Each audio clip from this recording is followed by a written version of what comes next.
وصلنا إلى ختام المهرجان. عشنا أيام جدا جميلة، راح ترسم في ذاكرتنا ذكريات رائعة جدا.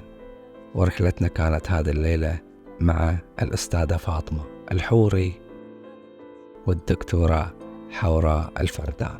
تكلموا عن الأبواب والزخارف وأمور كثيرة كانت قال إن عمر الباب حوالي من 180 ل 200 سنة.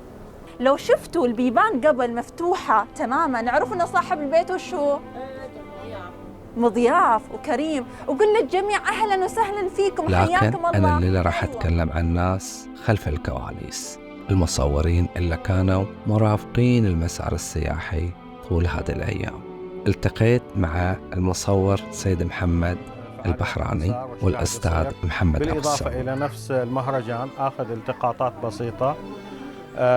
بعد هذا ناخذ بعض اللقطات التذكارية مثل ما تشوفوا هنا معي زميلي ياخذ بعض اللقطات التذكارية للأطفال في المكان. هدفنا منها أن احنا نعطي إلى المكان روح، بالإضافة إلى ذكريات جميلة عن الماضي اللي قبلنا عاشوا. يسعدنا تسجيل الزوار لحظاتهم التي لا تنسى أبدا.